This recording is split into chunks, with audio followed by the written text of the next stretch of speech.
Bonjour, bonsoir na peuple congolais. Wabino molobeli ya mboka, sentinelle ya RDC, prophète King MB Élysée. Yanga mbote na ba congolais patriotes. Yanga mbote na ba congolais o balingi mboka pe bazo bunda po ete mboka esikolama. Mbote na ngai na pasteur Joël na États-Unis. Mbote na nga na le King John Image na États-Unis. Mbote na nga na Papi Gene. Mbote na nga na ba journaliste nyonso na ba bandeko baza na ba YouTube na ville ya Kinshasa na kokanga ba kombo na bino te po Chilomba kokanga bino. Mbote na nga na pesi na ba Congolais. La lutte continue, la victoire est certaine. Chaque chose a un début et chaque chose a une fin. Ndenge bozomona na betanda na bino moke na lobi Chilombo souffre de maladie mentale de trisomie. Kota na Google tala okoyeba trisomie elakisi nini. Ezali génétique, ezali héréditaire. Maman oya boti e papa na ye koko ne ya mobali abela maladie mentale ya trisomie. Et Chilombo souffre de cette maladie, comme en témoigne ici notre sœur devant Pero Louara. Pour babiloko Chilombo sala ezali très dangereux. Et na lingina sa peuple congolais, la République est en danger. Tozali censé à sauver mboka na biso pour à la tête de notre nation. Le président nommé, il souffre de la maladie de trisomie. Ezali maladie mabé. C'est l'une des maladies. Il y a des troubles mentaux. Alors, Esengeli, le plus rapidement et le plus vite possible, Kotia Chilombo Libanda. Parce que c'est un homme malade. Pour ce comportement, il y a Chilombo. Au comment que ce monsieur a un problème. Yango te ko déceler yango. Na sengi na peuple congolais. Tolanda biso nyonso na bokebi. Parce qu'on ne vous a pas tous les jours. Vous avez plein de fans qui demandent ici. Qu'est-ce qu'on retient aujourd'hui de Félix que vous connaissez? Pour clôturer, pour citer la boucle. L'anecdote de ce la dernière fois, vous nous avez dit qu'elle de J'étais très malheureuse parce que je le connais que c'est un grand, c'est un homme qui a... Je peux pas être plus loin parce que j'ai fait quand même la psychologie, un peu, psychologue de formation. Donc le peu que je peux dire, c'est un gars qui a le tendance trisomie. Il souffre de comprends ce que je veux dire? Trisomie 21, c'est quoi les... Mais la trisomie 21, il y a plusieurs sortes de trisomie 21. Il y a aigu, moyen, il y a plus de 3000 sortes de trisomie. Mais la sienne est quoi? La sienne est encore une fois, il y en a toujours, hein, mais il y a toujours les parents congolais qui, comme certes, ils ne discutent pas avec les enfants. Donc, ils n'arrivent pas à savoir, mais papa, tu sais qu'il le savait.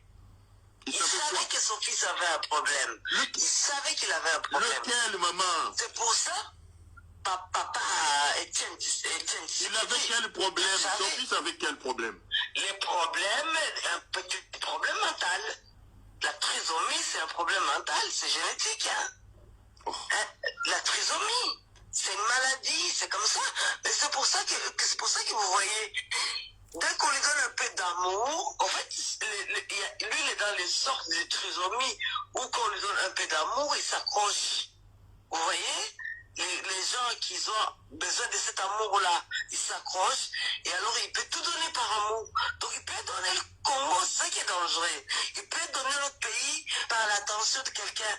C'était la première fois de ma vie que je voyais, et c'est cette image qui m'avait choqué, de le voir tout souriant avec les bras de Kagame. Vous voyez ce que je veux dire? Il était heureux. Une reconnaissance, vous voyez, d'amour. Avec ça, il a donné beaucoup de choses. Et Kagame, on lui avait déjà dit, peut-être par Fortuna Bisselele, parce que ça, c'est celui qui a vendu notre pays, celui qui vend notre pays, c'est Fortuna Bisselele. Hein. Il a pris l'ascendant, c'est Félix. Hein. Si Jean-Tilingo Bilekouli chante, Fatih Beton à Béton, parce qu'ils ont compris tous qu'il y avait un petit problème. Ils ont compris tous. Ils ont cerné l'homme. Et l'homme, pour vous, a quelques problèmes de trisomie, c'est ça? Mais il n'y a pas quelques problèmes. Il est trisomie. C'est un trisomie. J'ai même ma main à couper. Pierrot, je te le jure, sur la tête de mon père, qui est décédé, ce garçon, il est trisomie. Et je te le jure, j'ai regardé, je ne vais pas aller plus loin, avec tous nos enfants médecins, ce dossier médicaux, c'est un trisomie. Donc c'est un danger pour la République. Il a une forme de trisomie 21. Il faut les regarder. Maintenant que je te l'ai dit aujourd'hui, observe. Ce n'est pas normal. Ce n'est pas normal. Ce n'est pas normal qu'un monsieur il va dans les fêtes, au mariage, et regarde ses gestes, regarde ses faits et gestes. Les autres, ils l'ont compris, ils l'ont isolé maintenant. C'est pas lui qui nous gère, c'est quelqu'un d'autre qui nous gère. C'est sa femme, avec son hégémonie de Kagame, Fortuna Bisselele qui rentre en danse, des cabinets qui s'ouvrent gauche-droite, mais même comme je regarde les toutes parce que j'ai, même comme Pius Mabilou, ça se prononce bien ou pas? C'est ça, oui. Ouais. Pourquoi? Qu'est-ce que Pius Mabilou a fait pour qu'il bombarde comme ça tous ces titres des enfants? Il reste quand même des petits-enfants ou des fétiches de la Pius Mabilou. Donc, eza mawape pasi bozoyo kabino moko.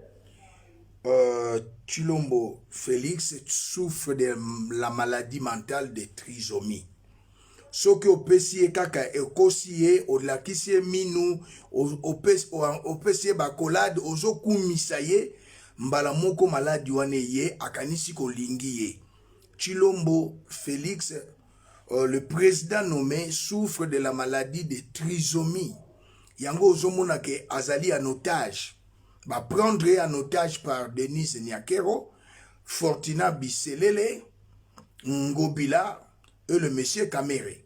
Ainsi que celui de le président sanguinaire, terroriste, criminel, Paul Kagame. Et donc, la République est allée en danger pour que Tika Motoloko la Chilombo diriger notre pays étant azana maladie mentale ya trisomie, c'est grave. Tala ba comportement ya Chilombo. O eza émission o na bengi yango pièce contre pièce. Tant ozoloba, yo mutoza no fanatique, ato boyi, les effets, les exemples, ils sont là. Chilombo, papa Etienne Tshisekedi a que moi nana azo souffrir dès les bas âges de la maladie de trisomie. Yango na IDPS a kokai ko occuper poste monenete a boaka na IDPS extérieur kuna na mboko yo na Bruxelles. Toyo komona lisusu papa Etienne Tshisekedi tango bazana rassemblement ba tous les opposants se sont réunis autour d'une table ba sengi na tango Joseph Kabila après sa premier ministre après ça bata IDPS nyonso ba yebi. Après ça, Moubake. Et la maman de Chilombo était tellement nerveuse. À Poubabe, quand on a Chiluba, moi je suis Moluba. Maman a Chipi. A Lobi Malobamabe contre Etienne Tshisekedi, père son âme. Mais Simba qui était pour Bible, Lobina, Proverbe 26, chapitre 26, verset 2, la malédiction sans cause n'a pas d'effet.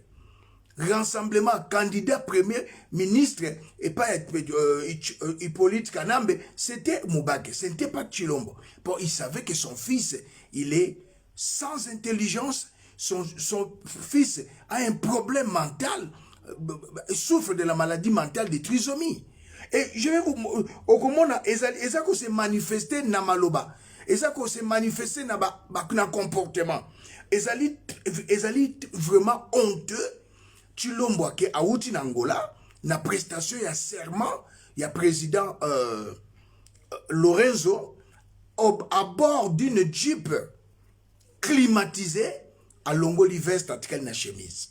ozomona ba comportement ya maladie ya trisomie abimi libanda depuis que planète terre ezali nanu tomona un président abimi na Jeep na Mercedes na Jaguar abimi na Renault na France na Afrique partout veste asimbi na maboko tapis rouge azolata auto veste ezali manifestation ya maladie ya trisomie nalingi congolais nyonso amona c'est honteux tala ye wana azolata veste Chilombo Fachi s'habille dehors. On s'habille à il souffre de la maladie mentale de trisomie. Le président vient de descendre dans une Mercedes et il doit se... Il souffre de la maladie mentale de trisomie. Voilà. Mtala ndenga lati veste. C'est pour... Akomi Nangola, azola ta veste libanda. Abimi na Jeep climatisé. Moi je parle avec le des évidences. Évidence yangoy. Chilombo abimi na Jeep Mercedes noir climatisé. Alzola ta veste libanda. Ezali signe ya maladie ya trisomie. Ba effet ya maladie ya ndenge azola ta veste. Chilombo.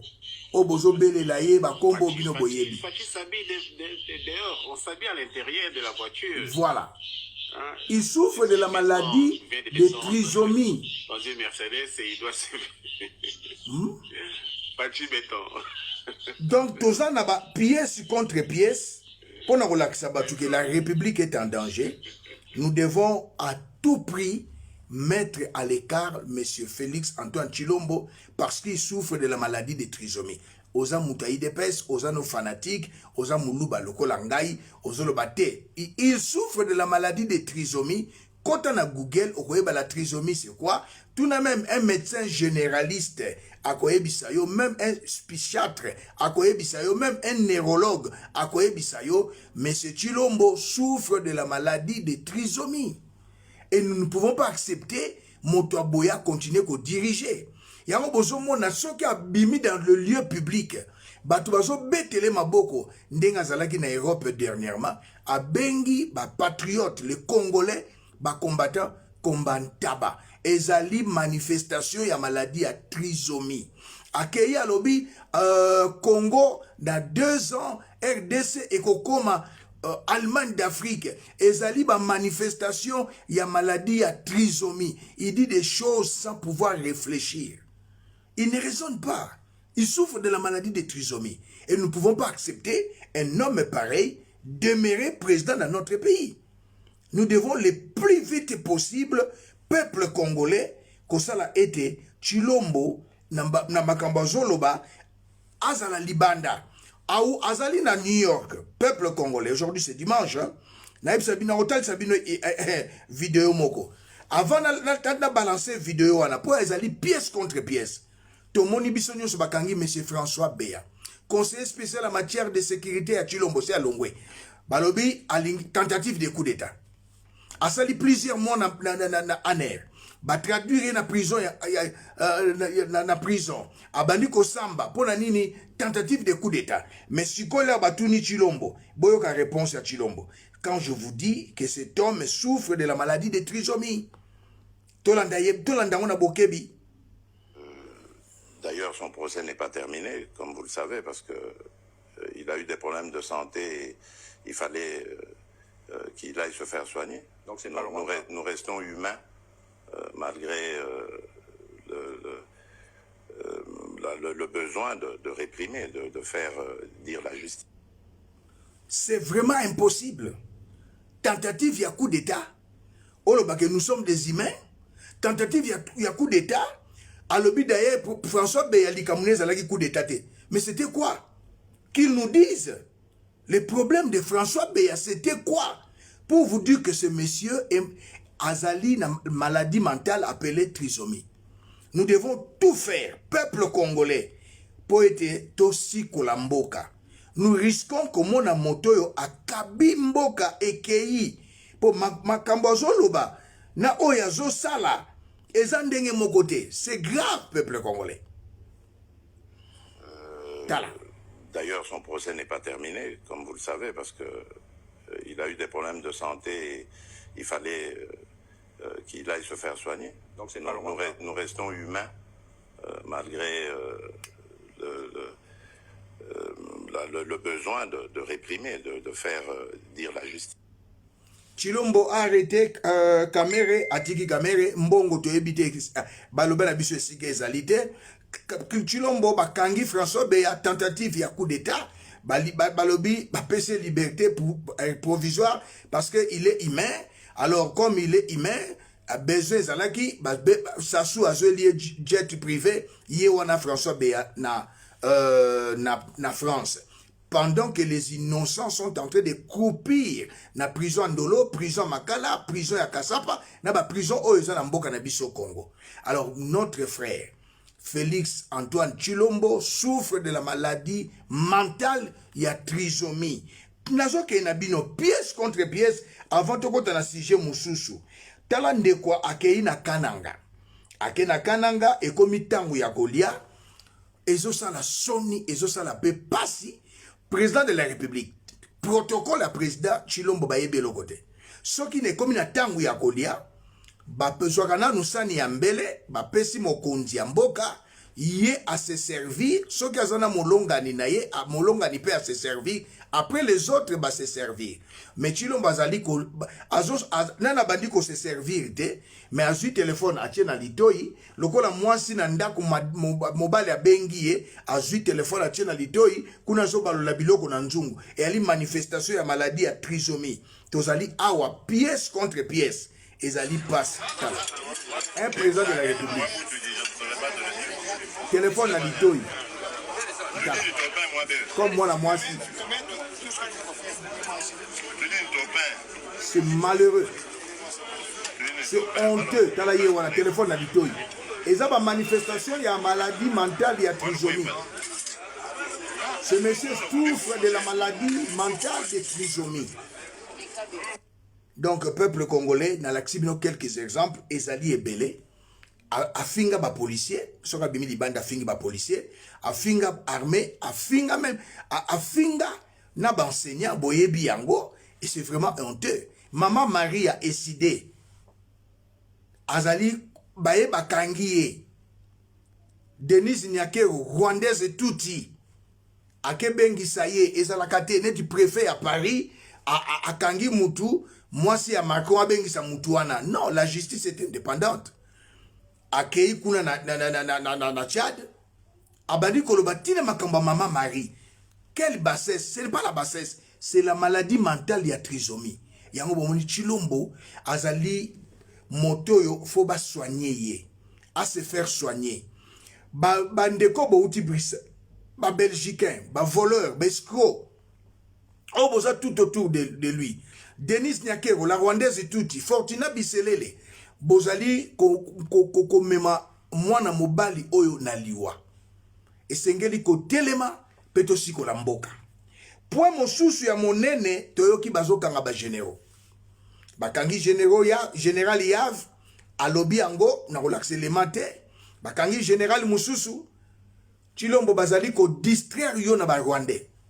Si réellement Tshilombo Monsieur Yav azalaki en contact na James Kabarebe Yangola, ya plutôt ya Rwanda. Yango bokangeli ba généraux mususu bozo kanga kokanga ezali je ya ba Rwandais na koyebisa peuple congolais eloko balingi basala Tshilombo. Toza na kati na mboka Congo na conseiller ya Tshilombo Fortuna Biselele azalaki chef de renseignement adjoint ya RCD Goma.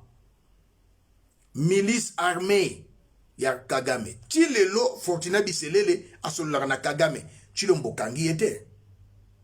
Tshilombo kangi Fortuna Biselele ete asololaka na Kagame tilelo. Bozo kanga Yav. Je vous dirai pourquoi ba Rwandais ba piéger yo. Plan na bango eza nini. Yo lobi azo solola na ba Rwandais. Mais oyo photo yangoyo. Ngai ezali émission pièce contre pièce. Tozo loba pe misala yangoyo. Na New York, mwasi ya Tshilombo, la Rwandaise touti, avec Jeannette Kagame bango na mboko yo nini na New York. Denise Nyakero, rwandaise touti, avec la femme de Paul Kagame, Jeannette Kagame. Ici, vous trouvez ça normal, Chilombo. Yeyo, Denise Nyakero. Le pays est en guerre. Bunagana Yangoana Ekei. C'est pas fini. Denise Nyakero avec Jeannette Kagame na New York. Tolobate. Pour la nini bokangi ete. Pour yenda zo diriger mboka. Yenda zo diriger mboka na Ruberwa. Ruberwa est à Kinshasa. Yende mutasimbi bureau ya Denise kuna na présidence. Bizi Makaral, azana Kinshasa, na bureau ya Denise. C'est pas fini. Le chef y a renseignement, y a RCD Goma, Edi Garembe Muzira, Rwandais Touti, azana Kinshasa, na bureau ya Denise. Mais non. S'il faut arrêter, la première personne que Chilombo Osengeli Bakanga, est un ministre de la Défense que tu as nommé. Nazalaki na Demiap na 98. To Bengana, Gilbert Rugemba. Moi, si Nazalaki, sœur aînée, Christine Nyakero, Akoufa Tikabiso. Elle est maintenant à l'enfer. Parce qu'elle faisait toujours des œuvres comme Denise Nyakero. Une femme infidèle. Alors, maintenant, au Tikié, Bozo Kangaba généraux. Deuxième chose, s'il faut arrêter, il faut arrêter le général Obed. Rwandais tout à côté de 96, Nambo Kanabiso. Ce monsieur Rwandais tout, Obed, Roi Basira, Rwandais tout, on nommé chef d'état-major adjoint chargé à l'opération au Tikibango. Nous avons 27 généraux na armée na biso. Rwandais touti, bakoti na 96, Otiki Bango. Maintenant, Zokanga, les généraux congolais, piégé yo na Paul Kagame, piégé yo na Denise Nyakero, piégé yo na Fortuna Biselele, piégé yo na Ruberwa, talisio que liboso bolobaki bokangi général Filemon pour alingasa la coup d'état na Kinshasa. To dénoncer yango, to lobi un général na Goma asa la coup d'état na Kinshasa. Baloli histoire, balobinde azof alingaka facilité baboto la Goma. Tala Chilombo na taliban na fanatique ya Chilombo na koyebsa bino ete je suis un officier renseignement. Na sala na demia putain ou demia be bandi. Le directeur général Sikatende. Nazalaki na service ya renseignement na bande komsu bana Kinshasa na kutanga ba kombote. Na longwe na 99 de Knonas Afdel Azui pouvoir 2 ans nazalaki biso to bandi de miap. Les bazo kamati regard na yo ba memiango wapi na este. Le problème va se passer à Kinshasa. Oyezo le kana kwa mutu. Eza ba Rwandende bazo boma. Oyezo le kana kwa mutu. Ezali ba yaka na tekete. Ozui ba faux chef coutumier. Moko azalaki awa. Na eba kiye na Kisasa comme garde civile. Après na ebie policier. Ayawa bimi nganga. Kingange simite, il s'est proclamé chef coutumier. Ici, c'est le Chida. En Afrique du Sud, à l'Obakazali, king. Chez nous, il n'y a pas de king. Dans les pays anglophones, il y a des chefs coutumiers. C'est dans les pays plutôt francophones. Dans les pays anglophones, on les appelle comme Chakazu, Zulu, king. Mais au Congo, c'est une république. Ce n'est pas Ezali royaumeté. Je ne vais pas citer les noms. Tout le monde va se comprendre. Les petits là, c'est qui n'est policier. En Afrique du Sud, Abimi comme Fonganga, ça qui Bengangate, a commis chef de délégation, il y a chef coutumier il y a Bateke Naba Bayaka. Lui s'est dit Musuku. Baye Oyambi Bango, Bakei a combien de temps à quoi moutute. Au moment où je parle, plus de 21 000 déplacés. Bitumbe longwe na mai ndombe e komi na kwilu na ville ya Bandundu. Chilombo bazo distraire yo na este li makambe ko betama na Kinshasa. Sassou est contre toi. Le président ozalaki na ye le petit là le petit président français Macron eza contre toi balingi yote bazali na Brazzaville batuti Kwamutu c'est la ville de Kinshasa. Kwamutu c'est Kinshasa. Bazo monter au coup d'état na Kinshasa na ba Rwandais Denise est au courant. Banani ba le coup d'état c'est Obed de Rwabasira. Edi Mousira Gambere Gilbert Kabanda bazo ça le coup d'état bagotia un général Moulouba, un colonel, je connais même les noms. Bagotia général wana basali au coup d'état na Kinshasa. Entre temps bazo kangaba généraux, bazo distraire yo. Bagosala yo coup d'état na Kinshasa bazu un général colonel. 3 mois mais ma biso na élection batie mutu na bango. Yango moi je m'adresse à la police. Je m'adresse à l'armée. Je m'adresse au peuple congolais. Un peuple se libère. To récupérer pouvoir na biso que ekwe na maboko na ba Rwandais. Le loyo alinga kangali sous général, chef d'état-major général. Même yo, Christian général, chef yagier, bazali ko isolé bino. Je connais le mode opératoire ya ba Rwandais pour éliminer Laurent Désiré Kabila, Joseph Kabila, les terroristes, les criminels Joseph Kabila. Yo tcheye ex-sénateur à vie. Kosela Général Massassou makambo et pas ya musée bazui ba memie na Poitou Joseph Kabila bomie kuna bazui numéro 1 ya Demiap Général Sikatenda ba koseli makambo abengani atindie na Kindu terre tikali vide ba bomi Laurent Désiré Kabila na yebi mode opératoire ya ba Rwandais babandi ko isoler ba généraux mususu. Mais je vous avais dit, Chilombo soka zate, bozo pouvoir. Bo bengi ba ambassadeur.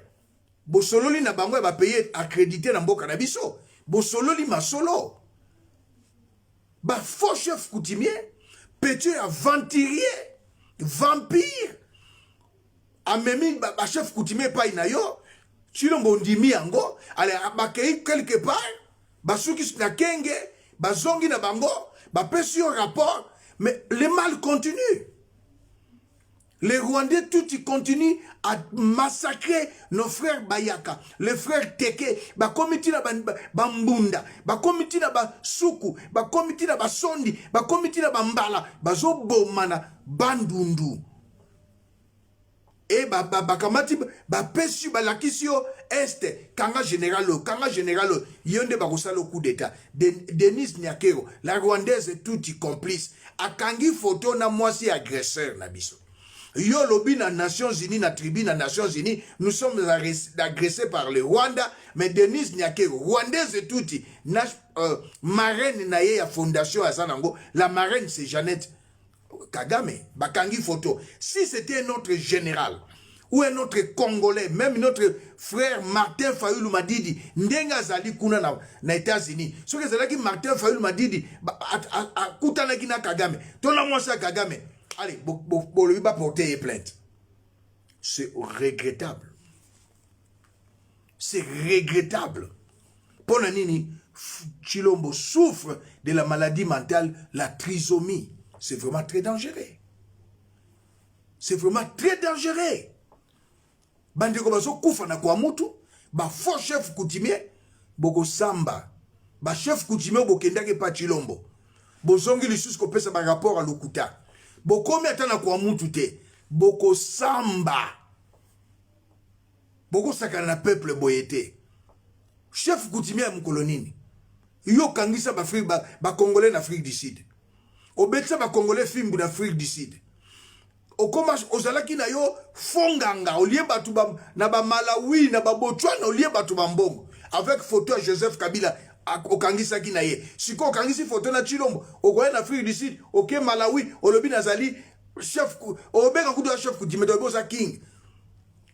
Nazanganga ya président Chilombo. C'est regrettable.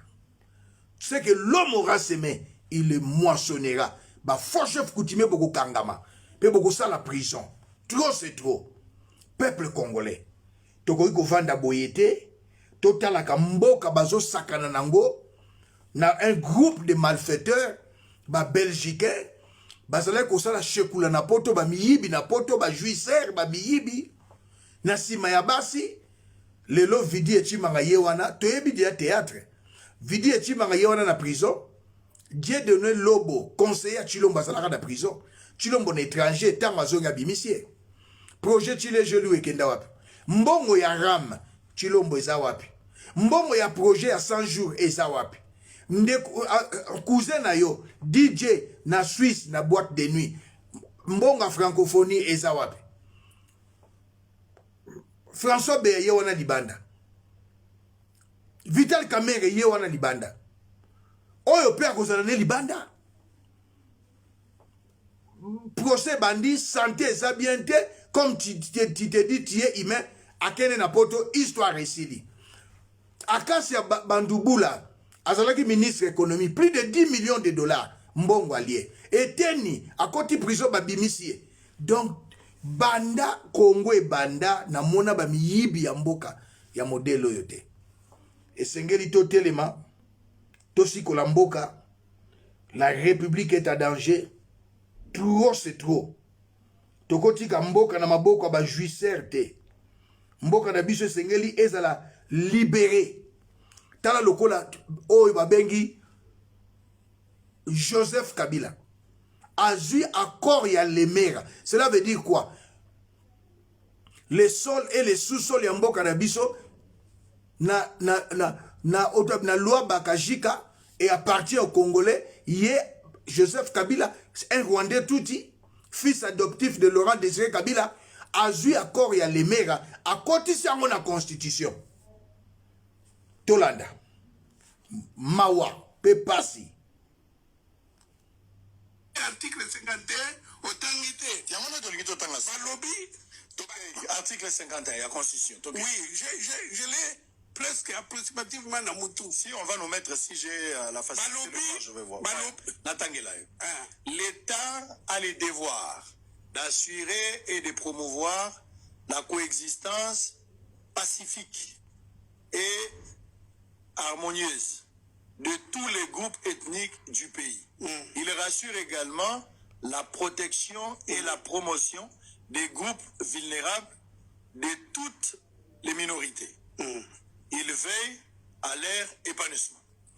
Minorité groupe vulnérable des minorités et Utiwapi. Au mon piège. Tu as 250 groupes ethniques, minorités dans. Et tu vas voir la réponse. Il y a article 51 et un article 4. Tant au groupe minoritaire wana et Koganga, on invoque l'article 4 pour créer Minemwe. Vous comprenez? Ça, je vois. C'est-à-dire, tout bazar qualifié minoritaire et créer frustration. Voilà. Alors, frustration. La communauté internationale vous dit non. Mais c'est l'article 4. Comme le sol et le sous-sol n'appartiennent à personne, eh bien, qu'il reste là. Donc, l'article 4 dit des nouvelles provinces et entités territoriales peuvent être créées par démembrement ou par regroupement dans les conditions fixées par la Constitution et par la loi. Vous comprenez? Mais plus grave, je vous épargne les autres articles. Article 217. Tozala non ngala linga mbodi mone la ivina ngai mbodi ce qui mbodi ezate nazo ka bapese là ce que tozala no 17 yo expliquer biso avant de poursuivre pour awa article 217 article 217 il y a constitution de il y a 2006 et le dans le cadre des accords la République démocratique du Congo peut abandonner une partie de sa souveraineté pour l'unité africaine. Et dans la constitution. Et dans la constitution. Si koyo, il y a un accord de l'Emera. Mais c'est ça. Yango, la République démocratique du Congo peut conclure des traités ou des accords d'association ou de communauté comportant un abandon partiel des souverains en vue de promouvoir l'unité africaine. Il y a la constitution. Et Motambo Zali. Bakotisi accord ya lemera na constitution. Bakotisi accord ya lemera na constitution par Joseph Kabila, les terroristes et les criminels. Yebisanga accord ya lemera eza bakotisi na article 217. Donc Bunaga na ndenge zaliwana, c'est l'article 217. Alors comme nous avons un président qui a la maladie mentale de trisomie, Babiloko nyonso chilomba yebi angote. Donc Bunagana est cueilli selon la constitution. Au lieu que nous devons avoir un président Oyazama Yele Azabouania qui ne souffre pas de la maladie mentale de trisomie comme Chilombo pour récupérer notre pays. Tous les 9 pays frontaliers na ba constitution na bango bakoko cédé était ni moroté à territoire ya mboka na biso.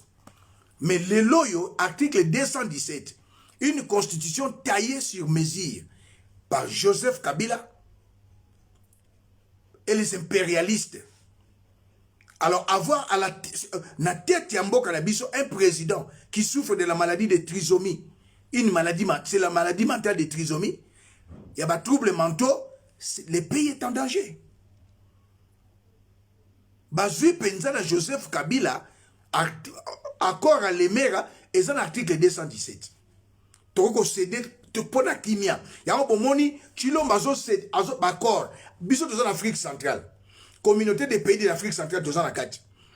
Il y a des autres dirigeants pendant une année. Il y a un président, la communauté a pays, il y a Grand Lac, dans la 4. Communauté, il y a un pays à Sadek, dans la 4. À cause de cette maladie de trisomie, il ne raisonne pas bien. À Kamati, pays Nabiso, Congo, à Tiango, na 4 pays des Afriques de l'Est. Il y a un le Congo est devenu pays et commis Afrique de l'Est. Depuis quand? Pourquoi il souffre de la maladie de trisomie? Peuple congolais, tant tolobaka natina. Oezo lekana kwa mutu na zongeli, c'est grave. Totelema, to libérer Congo. Totelema, to sikola Congo. Policier, mapinga, civil. Bokoya ko sutuka bato bazana kwa mutu, bakotika kapo kwa mutu malamoko maluku. Maluku ville à Kinshasa. Oh bazali kuna na ba Congo, na Mbanzangungu, na bakiti, babotoli mboka. Mode opératoire na bango, tant Laurent Désiré Kabila bengani bango na 98. Bayaki bakite la matadi. Nga yoyo, Freddy Omanga, avec certains colonels, na kotanga bakomo na bango te bazana Kinshasa. Balinga bakite na aérodrome matadi, to boaki ba tono essence, bakite na kitona. Baye Kinshasa. To ebisi général Yav Moussou, qui commandait la première région militaire, Joseph Kabila Boma et na prison Makala. Tosa la boy. Bomona ne balia ki pau, baleka ki mbeka bakacha ki na njili. Bolobi o ba njili basali no, ba héros de l'ombre ezalaki ndebiso. Lelo batiki ba Congo, ba yena bandundu par Brazzaville. Ça soit lingi yote. Ça soit zo battre la pouvoir na ye, po acha mwana na ye Christelle Sassou.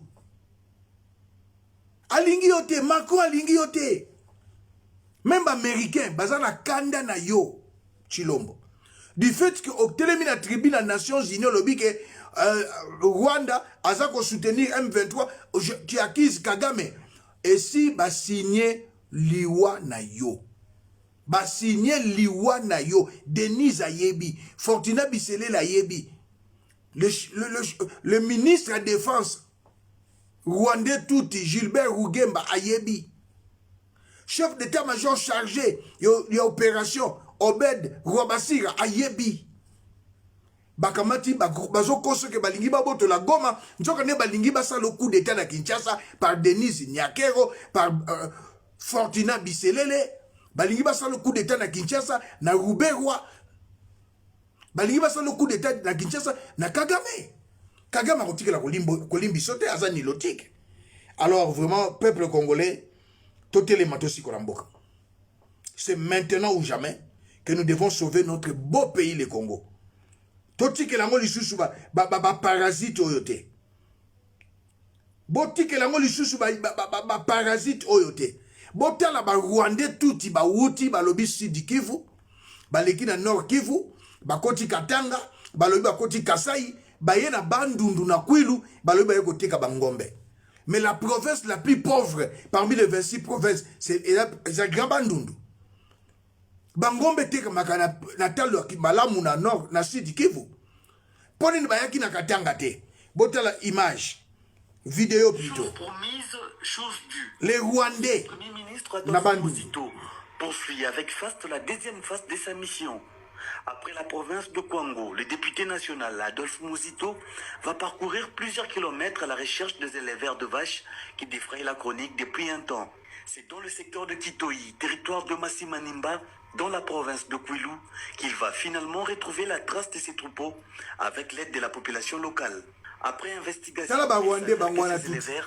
les Rwandais tout Kivu, précisément à Uvira, en passant par Mbujimaï dans le Kasaï, via Kalemi dans le Katanga, avant d'atteindre les provinces de Kwilu et Kwango sous l'œil impuissant des autorités. C'était pour vendre. On a fait d'abord l'année passée, il y a un papa qui est venu ici, on l'appelait Papa Gadi. Il est venu, il a installé son ferme ici à Ngondi. Il a commencé à vendre. On a vu que ici il y a les marchés. C'est comme ça que vous avez déplacé ça? On a déplacé pour du Sud Kivu, à Uvira précisément. J'ai vendu beaucoup à Mbujimaï. Comment ces éleveurs de bétail procèdent pour acquérir des terres sans autorisation de l'autorité provinciale alors qu'ils promettent d'étendre leurs activités?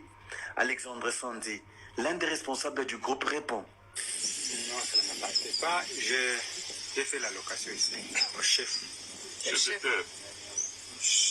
Chef de terre, chef du village, chef de terre. On a fait le contrat d'un an. J'ai payé une vache. Avec d'autres choses. On demande si j'ai 250. Dans cette semaine, nous attendons d'autres messages. Qui vont venir acheter. Oui. Vous voyez que les vaches sont très nombreuses. On ne peut pas les prendre dans un mois ou dans... Si on les va dans 5 mois, c'est fini. S'il y a une autre demande, on va aller acheter d'autres exemples. Des propos qui ne corroborent pas à la version de la population, l'ancien Premier ministre entend poursuivre avec la démarche auprès des autorités du gouvernement central pour apporter plus d'éclairage aux inquiétudes de la population. Le Congo n'est pas dirigé. Ba Rwandais, ba komisi bababimi belever, bomonaki bango na tangu ya Joseph Kabila, kuna na Yumbi, lelo ba ina Bandundu. Bango nde bazo bomba ndeko na biso bateke, bazo bomba ndeko na biso bayaka, balongwe na kuna na Mai Ndombe, lelo ba komisi ko na Kwilu. Musi tu parles bana bango clair que vous êtes des Rwandais touti basolo ba ke ba uti na Uvira yo en Afrique du Sud aux na poto aux aliso ki wapi na Australie aux Alpes oyebi Congo te. Moi je suis né au Congo, grandi à Kinshasa, né à Kinshasa. Oko lo ngona ba vache na Uvira te. O le kana ngona Sud na Nord Kivu oye na ngona Katanga Kasai oye na ngona Bandundu. Mais non, c'est du mensonge. Ba se déguiser comme ba élever. Mais ce sont des soldats rwandais touti. Bazo boma, bazo leka. Pays na biso mokonzazate. Pourquoi Chilombo souffre de la maladie de trisomie? C'est une maladie mentale. C'est une maladie mentale. Alors, peuple congolais, c'est maintenant ou jamais. Nous devons libérer notre pays. Mboka na biso esi kolama. Mboka na biso comme libre. Pour na lolengo yo mboka ekosi kolama te. Debout congolais, sauvons le Congo. Tangu zifueni. Di badia kukumbana. Sai inenea. Tangu ekoki. Yonanga to telema. Tosiko la mboka. Tous les généraux sont au bazoko kanga. Eza lokuta, ba jena bango. Les coups d'état, ils ont ça la ville à Kinshasa. Bakozwa un colonel Moulouba qui est déjà préparé. Je connais même le nom. Il est à Kinshasa. Bako appuyer, basali coup d'état. Yo chilombo ba boakyo libanda. Ba le bibe élection. Dans 3 mois, bazui Congolais. Baché président de la République. To continue n'a pas si. Non. Kinoise et Kinois, Bobima. Bosiko la mboka. Opération Toyebi Bandako. Chilombo, tu acquises le Rwanda. Nous sommes agressés par les Rwandais. Pendant ce temps, l'ambassadeur du Rwanda est à Kinshasa. L'Ukraine est agressée. L'ambassadeur, il y a Russie à Zonga Mboka Nabango. Il y a Ukraine à Zonga. Rappelez l'ambassadeur de notre pays, na Rwanda. Zongisa Vincent na Akene na Mboka na ye. Bimisa ba Rwanda ba bima na Mboka na biso. Tu ne le feras pas. Tu as peur de Denis Nyakero. Tu as peur de Fortuna Bisselele. Tu as peur de Roubé Roy. Tu as peur de Bizi Makara. Tu as peur de chef d'état-major général. Il y a armée na biso.